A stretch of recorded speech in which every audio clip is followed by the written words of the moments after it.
When you watch something from afar like you are right now, you never really get the same effect as if you were here in person. As for NASCAR, it's the same thing. You watch the Alabama 500 from your couch, it may sound like this. Okay, but if you're actually right near the track, you might need some earmuffs.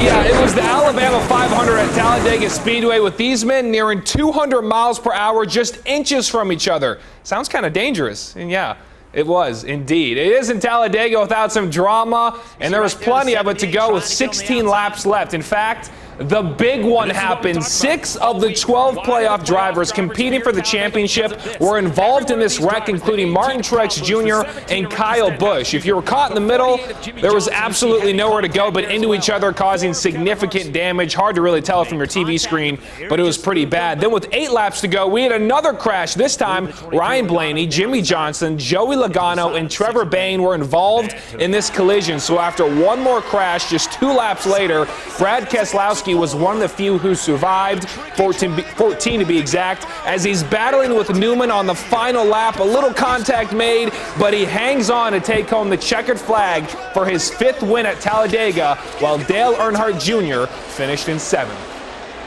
To win here, again, it still feels pretty darn good. It doesn't feel much different. I'm a little older now, and of course there's a lot of carnage and other things that we were able to survive that give me good reason to be thankful for as well. But, I think we made it through 3 big wrecks, so just really, really special win to be able to put it all together at the end.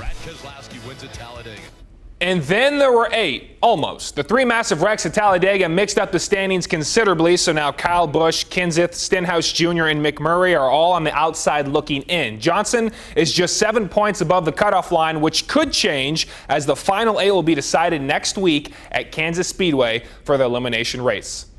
Tariq Cohen is no stranger to the triad. The running back left NC-A&T as the MEAC's all-time leading rusher, and he also owns 17 records with the program. But now, this back is just throwing touchdown passes. Yeah, this is not Photoshop, because the 5'6" speedster showed he could do more than just use his legs.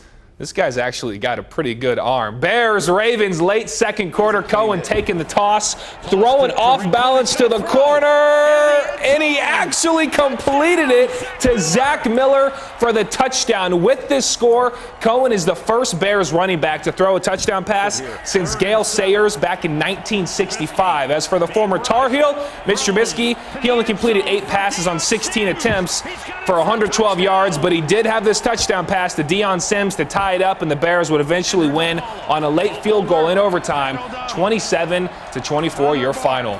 And we also had a thriller earlier on CBS. Steelers, visiting my Chiefs. 3rd and 2. Ben Roethlisberger looking for Antonio Brown. And the concentration to make this catch, tipped off the defender and then shedding a tackle. 51 yards for the score. Brown, 8 catches, 155 yards. But the big story was Le'Veon Bell rushing 32 times for a $179 and a score. Kills me to say this. It really does. But the Chiefs, they are perfect no more. They fall 19-13. Stick around. We're back with more sports after the break.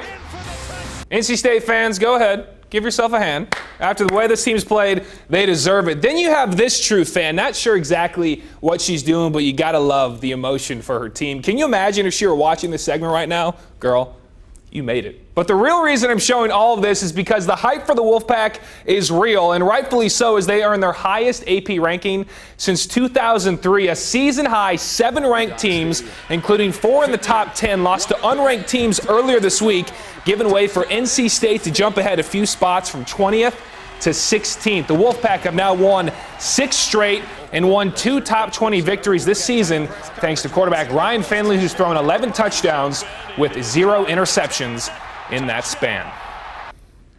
I don't think there's a better smile in the entire NFL. Miami fans, this is your quarterback, good old Jay Cutler. We put up 2 photos of him to really let it sink in. Cutler only threw for 92 passing yards last week, yet the Fins still won, but no chance he beats the reigning NFC champs on the road. But hey, maybe the less you care, the better you do. I don't know. If Cutler can do the impossible, we Panther fans will thank him. 3rd and 7, stepping up in the pocket and whips this over to Kenny Stills for the touchdown. He had 4 grabs for 49 yards. Then later, some trickeration. Cutler over to a wide open Jarvis Landry. He would hop on in for 6. Landry with 62 total yards on the afternoon, while Cutler, a $151, 2 TDs, and a pick as they score 20 unanswered and do what? Yes, they beat the Falcons 20-17. Hey, so a Falcons loss is great news for the Panthers as they are still atop the NFC South at 4-2. But the season is a long way from over, and a half-game lead